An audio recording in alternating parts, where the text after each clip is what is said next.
Hello and welcome to the Let's Talk Azure podcast with your host Sam Foote. And I'm sure. If you're new here, we're a pair of Azure and Microsoft 365 focused IT security professionals. It's episode 38 of season 5. Alan and I recently had a discussion around the news in October. Here are a few things that we covered. Key Microsoft Entra, Intune and Defender features and updates. Many Azure changes, new features, and also retirements. If we notice that a large number of you aren't subscribed, if you do enjoy our podcast, please do consider subscribing.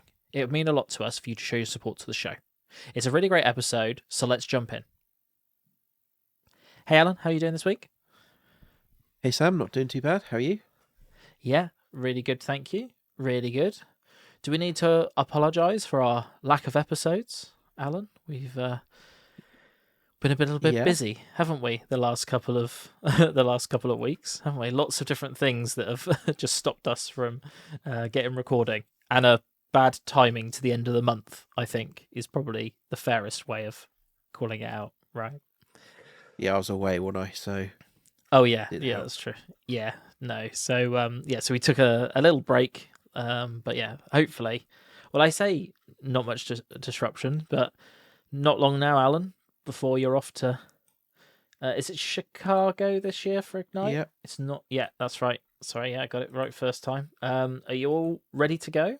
Looking forward to it. Yeah, looking forward to it. Ready? Yeah, it's like next weekend. That I pack and get ready to go, sort of thing. Yeah, I think pretty much ready. Just testing out some of the labs and stuff that I'm proctoring, make sure they're all working. So yeah, it's going to be good.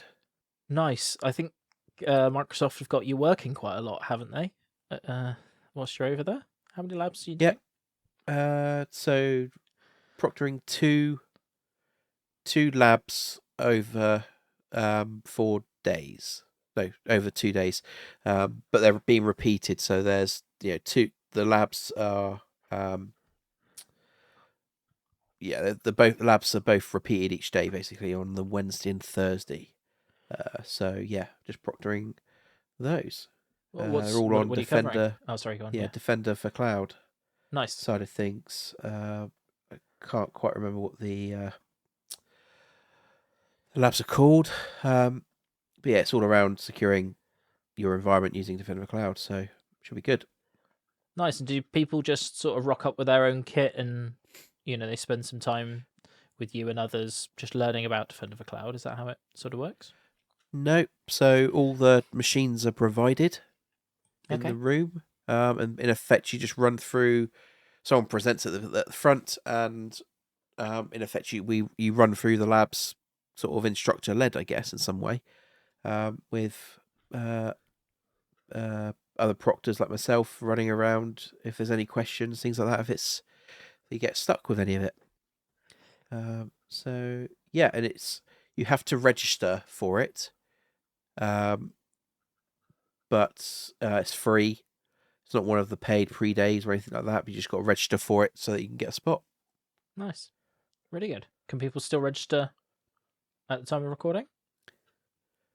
I believe so. I've not checked to see how busy those events are. I've not checked to see if we're packed or not. You might have to do a lab or two, Alan. I know. I highly doubt that. They're usually pretty busy, aren't they? Yeah, I can't remember how many people it is. I think it's like 200 or 300, something like that. Wow. Is it? Maybe. I don't know. I can't remember the numbers. Nice. That's really good. It seems like it's going to be a lot bigger event this year. I see lots of things on LinkedIn sphere and Twitter/X sphere of people talking about it. So hopefully it should bring. I think it should bring partners, customers, and Microsoft product and sort of technical people there all in one space. I think it'll be good. Yeah, definitely. And the time zone's not as bad for us in the UK. I think it's only 5 or 6 hours now instead of 8 or 9. I think it is. Yeah, that's true. Actually, yeah, Seattle to Chicago. Yeah, nice. So yeah, cool. Yeah, well, I hope you have fun, and it sounds like you're gonna, be doing a lot for Microsoft and the community. So yeah, good work with that. Okay, Alan. This episode is, I think, news for October, isn't it? Yep. So yeah, do you want to start us off, or I'm happy to go. It's up to you. I'll go first. Okay. There's probably what I'm kind of seeing is there's a few things, some interesting things. But it doesn't seem like a lot, and I can't think why. Maybe it's because a load of stuff's going to be announced at Ignite, so it might be all being, do they call it sandbagging it, ready to release for the the Yeah. event.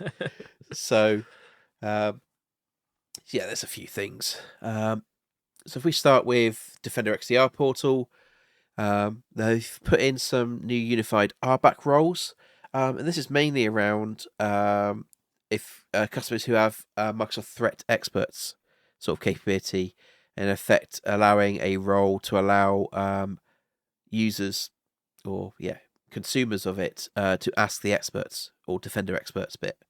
So you can at least limit who can activate that, because I believe that's sort of a paid. You pay for that service, but you've got like X amount of asks, I think. So Okay. Right. Yeah. you That kind makes of want to sense. limit what you do there, I think, with Yeah. that one. Potentially. And in preview, in the advanced hunting, you can now use the arg operator in the Azure resource graph queries. So I guess that's bringing it across from log analytics from Sentinel. So it's just that helping with that integration sort of side of things.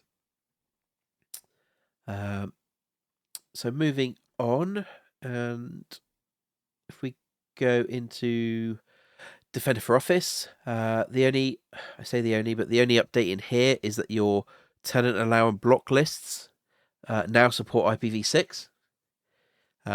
So we've started seeing IPv6 being enabled in the various services, things like conditional access and things like that.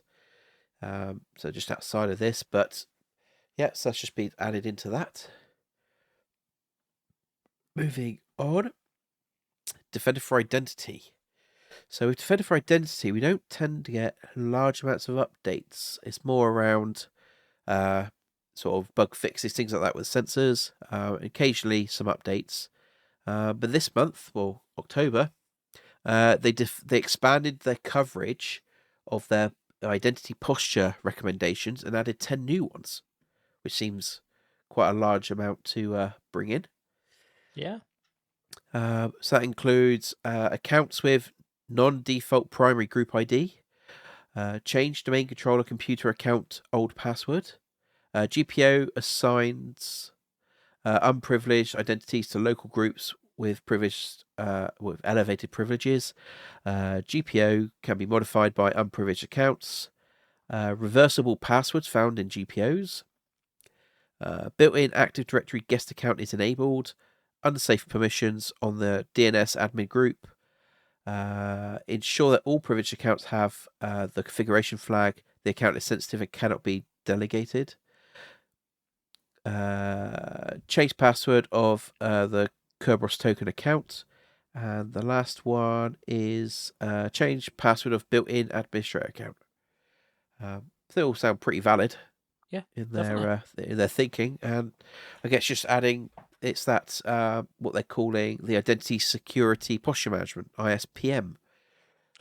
Another Amazing. acronym with No, the. is that real? Has that just been made up, or is that a thing? I hope it is, or I hope it isn't. I'm not sure. I don't know how I feel about that. It's part of the SPMs, I think it's fair to say, because you've got like SAS Security Posture Management, SSPM, CSPM. So here we go. It's all like part the of the exposure co-pilots. management. The co-pilots have got like another like sister group, the CSPMs. Oh my god. Anyway, sorry. Yep, so that's really good. So that's going to be helping secure your Active Directory on-prem and things like that. So moving on, and so for Defender for Cloud Apps, in effect, what we're seeing here is new data going into the Advanced Hunting Cloud App Events table in the Defender XDR portal. So they've got stuff around new anomaly data, new conditional access app control and inline data. What's the other one? OAuth app IDs. So they're just updating. It's probably helping with the integrations in effect to bring some of that extra data from Defender for Cloud apps now being truly sort of integrated into the XDR sort of platform. So extra data that you can create, custom detection rules, or it will be custom detection rules to detect threats and things like that. I think that's quite Nice. good. Yeah. And of course that data is included in your licensing because it's not being pushed into Sentinel, so that's quite good as well. Entra. So on to Entra. There wasn't anything for Defender for Endpoint this month. So yeah, that's why we've jumped onto Entra. Really around here, it's all about passkey authentication on Android. So being able to use your passkeys from for your Microsoft apps on Android using the brokers for Microsoft Authenticator or the company portal. So that's a push to start actually using it on mobile devices. And I think that was probably it that was worth talking about on Entra. I do need to check whether they're including GSA, Global Secure Access, in these updates as well, or there's another separate page for that. 'Cause it's kind of different in itself, if that makes sense, because this is actually Entra ID. So yeah, I'll check that in the background. So if we move to Defender for Cloud, within here, we've got some deprecations. Let's just look at this. Yeah. So there's a couple of deprecations. It's more around the compliance standards. So they're getting rid of Swift CSP version 2020 because there's a 2022 version, so it kind of makes sense. And the CIS Microsoft Azure Foundational Benchmark 1.1 and 1.3 because there's two new versions, 1.4 and 2, that have come out. And there's some other ones for Defender for Cloud standards. They're removing the AWS CSPM and GCP CSPM. And I think that's more that it's basically being replaced with the Defender, the Microsoft Cloud Security Benchmark, because in effect it's the same thing. I think they just used that whilst it was in preview when it was some time ago. What else they got in here? That's probably it. They've got some improvements to attack path analysis. Yeah, that's probably it. Worth talking about. That was that one. And Intune. So within Intune, we had the company portal had a interface upgrade to sort of modernize it with Windows 11. And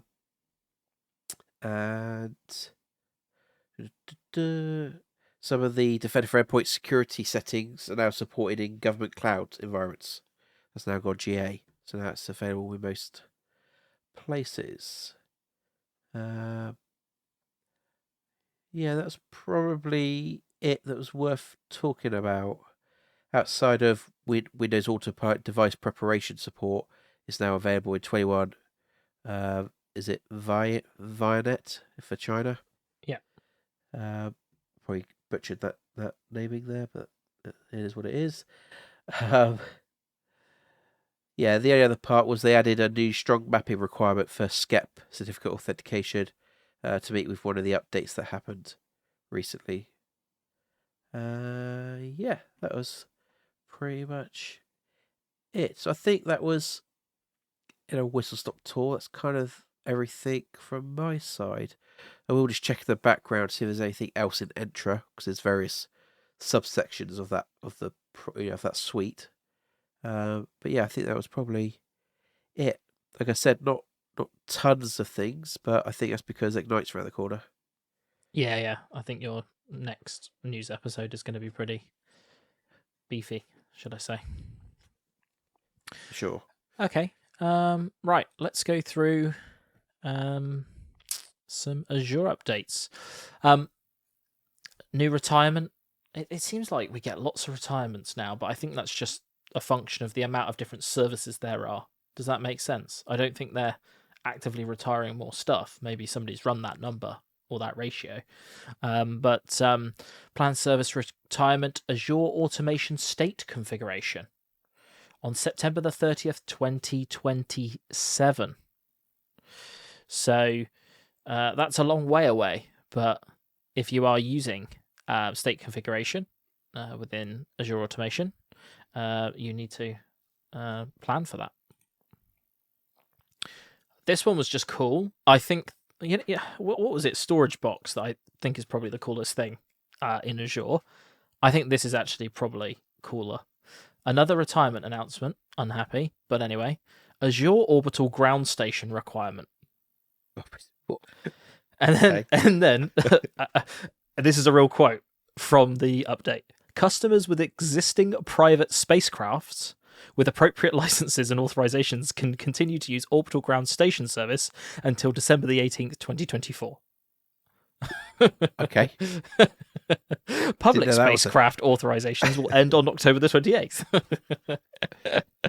I have absolutely no idea what Azure Orbital is, but there will be an episode on it soon. That's for sure. SQL Data Sync. Another retirement. SQL Data Sync will be retired on September 30th, 2027. I believe that is a specific, literally SQL data synchronization tool. So yeah, there's another. Where are we? We're 2024, so that's a 3-year notice period on that retirement. Moving on, I think that might be the only retirements. Yeah, I believe so. I know there is one more actually in my tabs. Public preview, Azure NMADS MA35D series virtual machines. They're now in public preview in the East region. US East region. They offer, they're specifically optimized for batch and real-time video transcoding workloads. It's got an ASIC video processing unit with 8 gigabytes of memory, in addition to the actual box itself, which has got 16 virtual CPUs, 32 gig RAM, and 76 gig of temporary storage. 4 gigabits per second of network bandwidth. Essentially, because of that ASIC that it's got on board, it provides much higher throughput and lower latency for video transcoding workloads. It does also support modern codecs such as AV1. So if you do have video transcoding workloads that you utilize in the cloud, this could be a lot better price to performance ratio, essentially, because you're getting much more throughput through that ASIC. I don't know anything about price at this moment, but it's currently in public preview. Azure Virtual Network IP Address Management. There's a public preview of this new address management feature. So it's designed to streamline and help you manage IP address management with extra control and efficiency. So yeah, if you've got a large amounts of IP addressing and management of that, this is supposed to help you in that space. I got an email tonight about a discount for Copilot 365, which I thought was a bit weird, and I shared that with you, Alan, because I've never got an email from Microsoft about a discount before, so it was a bit weird, especially not for that type of license, if that makes sense. And also, apparently, there are discounts available, so you can save up to 56% on the latest Linux VMs in most regions for a limited time. So it's not actually a 56% saving in this discount, but you get an additional 15% discount in a 1-year reserved virtual machine instance. So they're adding another 15% on top for reserved.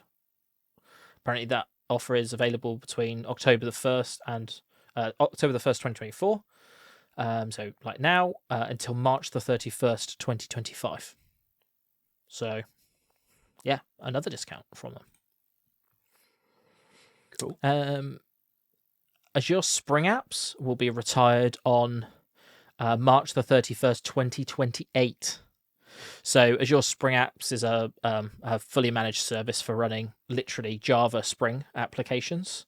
So I think it's built on top of VMware, and both Microsoft and Broadcom. They're getting a bit of flack at the moment for VMware, but anyway, they've decided to retire the service. I don't know why, but that is going to be retired in 2028, March 31st, 2028. So a little bit of extra information there. I generally see Java being used for more enterprise applications. That's probably unfair to say. I mean, outside the mobile space. So this could affect quite large enterprises because this was their version of app service, basically. They are pushing people towards Azure Container Apps. So containerizing those applications. I don't know how apps were run on Azure Spring Apps, so I don't know what sort of re-engineering is required there. So quite a big one, but with a long retirement date on it. In public preview now, there's evaluations for indirect prompt injection attacks in Azure Studio. So this is essentially another emerging attack vector with generative AI solutions and prompt-based solutions. So it's good to see that there's even more protections and investments in safe usage of AI. Azure SQL updates just got to get dumped into one, essentially. One announcement. Reducing costs on serverless compute for Azure SQL databases by lowering the auto pause delay for serverless compute. So this is where in serverless SQL, your instance basically wakes up to new interactions, and then it pauses after a certain amount of time. They've reduced that pause delay, so your instances will shut down more efficiently and quicker. So if you are using that, that is worth having a look at. I don't know if that's something you need to configure. You can now perform bidirectional failovers between SQL Server 2022 and Azure SQL Managed Instance. It gives you a really good hybrid disaster recovery. If you're not aware, Azure SQL Managed Instance it's not Azure SQL, it is a managed instance of SQL Server sitting in the cloud. So it's really good for sort of hybrid scenarios, but also sort of lift and shift into Azure, because if your workload doesn't support Azure SQL, because there are some differences between sort of full fat version of SQL Server, then typically for sort of enterprisey and SaaS workloads. But now there is a bidirectional sync between, I'm going to insert the word on-prem SQL Server to Azure SQL Managed Instance. So that will allow you to have an off-site disaster recovery solution, and near real-time failover into Azure. So if you are running hybrid, that could be really advantageous for you. Okay. Alan, do you know what the maximum egress speed of general purpose V2 blob storage accounts was and now is? I didn't either. No. It used to be 120 gigabits per second. Microsoft has now increased this limit to 200 gigabits per second in essentially all the major regions. I'm going to say there's lots of them. For us in the UK, not UK West, but UK South is included. So it applies automatically to all existing and new storage accounts. So getting extra bandwidth for storage accounts, egress limits. I don't ever really understand how that works, because if you try and pull something down from blob storage, you never get 200 gigabits per second. But anyway, maybe it's like a subscription or a subscription limit or something like that. Maybe, don't know. Generally available. There is a new app service environment memory intensive pricing tier. Back in my day, when I used to write apps, memory was pretty much the primary issue, I would say, with PaaS services. You would exhaust your memory way quicker than you would CPU for my types of workloads, B2B SaaS applications, stuff like that, mainly to do with caching and caching and sort of memory release techniques that were used. And then what that would then mean is that you would need a third-party sort of caching system, like a Memcache or a Redis or something like that, which you would incur more cost because your actual API or web servers could cache it locally. So they've got some really good ratios now. So the bottom of the range is 2 virtual cores to 16 gig of RAM. So that is quite a high. That is doubling the amount of RAM in that base tier, and it scales up to 32 vCores with 256 gig of RAM. So yeah, pretty chunky instance, 32 vCore with 256 gig of RAM in app service environment. Lots of different things run in app service environments, so it's worth checking that out. Especially if you've scaled for memory and you've had to take on the extra cores, so it might be worth you looking at resizing your instances if that's the case. Alan, have you heard of VMwatch? Maybe. VMwatch, now in preview, is a standardized, lightweight, and adaptable in-VM service offering virtual machines and virtual machine scale sets. It runs health checks within the VM at configurable intervals and sends the results via a unified data model to Azure. So it's designed for the health results are consumed by Azure's production monitoring AI ops engines for regression detections and preventions. So it's delivered via the application health VM extension to make it easier to deploy. Some of the checks that you can run: outbound connectivity, DNS resolution, failed connection attempts, numbers of current connections established, passive connection openings. That's on the sort of networking side. There's lots more than this. I'm just pulling out whatever looks good. For disk, Azure Disk I/O, used percentage, capacity in bytes, write ops, read ops, CPU, processing cores usage, total machine CPU usage, processes themselves, processes when they're created, running processes, and uptime. So the process, the running process is one which you can verify target processes are running. Hardware health monitoring, collect hardware health info from Windows Event Log, currently only related to critical events, such as events at ID 7, 500, 504, 505, etc., etc. So, That sounds pretty good, actually. Yeah, interesting. Yeah, I haven't. It was news for me when I saw it in the list, basically. So I don't know if that's going to make anything easier in our world. So yeah, will be interesting to see. I'm going to give that a try at the weekend. Now generally available, Azure Cobalt 100 ARM-based virtual machines. We do love an ARM-based virtual machine.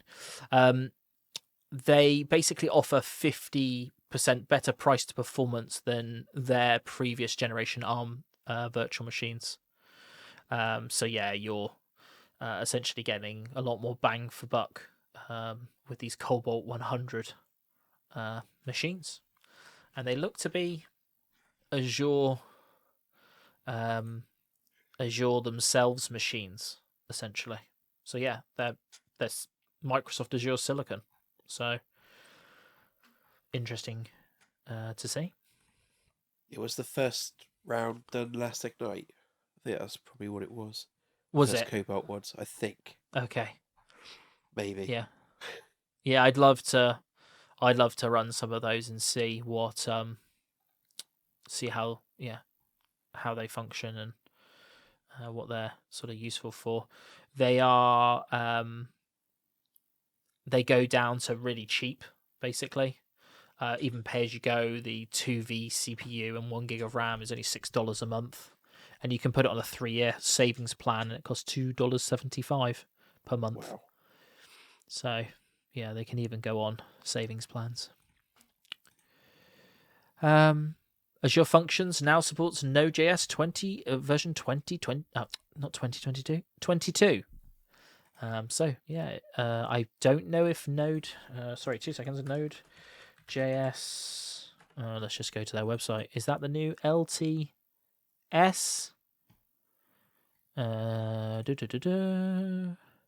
Yes, version 22 is LTS. So that's long-term support. So that is an important version to have available. Generally available now as your app configuration premium pricing plan. So this is a premium version of Azure app configuration, allows you to sort of support much larger and complex applications, basically. But you get sort of increased capacity and of configuration volumes and throughput, global replication. You get one included replica in this premium tier, and you also get an improved SLA at this premium tier as well. So if you are relying, because a lot of these applications are going to have critical dependency on their configuration, right, for them to function correctly. So usually as they boot into memory. So yeah, this is going to be important to have a high SLA for you to run from. And that's it from me. Quite a few Azure-based updates. Sorry, lots of retirements, but I do feel it's important to call them out, especially if it's a buzzword or product that you're currently using. It's worth knowing about. Yeah, definitely. And like you said, it sounds like a lot of deprecations, but there's probably hundreds of services there, so it's actually not Exactly. that Yeah. bad. Yeah. No, I don't think they're being overzealous, basically. Cool. There wasn't anything else for Entra side of things. There's been some connector updates for Entra, the GSA client, but nothing to really, just some enhancements to its stability and things like that. Yeah, I did look at Defender for IT as well, because it's been a while since we've looked at that again. But again, it's just some improvements of some extra detections. They've added in, I think, an extra protocol as well. So, because I think the last major thing they did was the integration with Entra for the login for it. Yeah. Which was in April.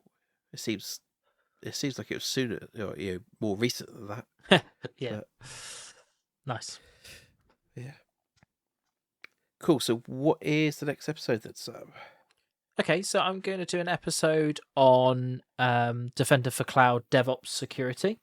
It is a more security focused tool, but it's sort of something that you can put in your software development lifecycle and deployment pipeline to protect your workloads that may eventually end up in Azure or, I suppose, even another cloud, I suppose. It essentially looks at your code base and repositories for vulnerabilities and sort of a security posture. So yeah, I'll take us through that offering. Cool. Yeah, I think I've had a little play with it, but probably not configured it to its full potential. Yeah, cool. Okay, so did you enjoy this episode? If so, please do consider leaving us a review on Apple, Spotify, or YouTube. This really helps us to reach out to more people like yourselves.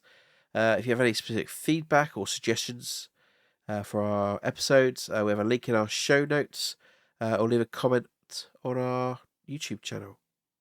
Yeah, and if you've made it this far, thanks ever so much for listening, and we'll catch you in the next one. Yeah, thanks all.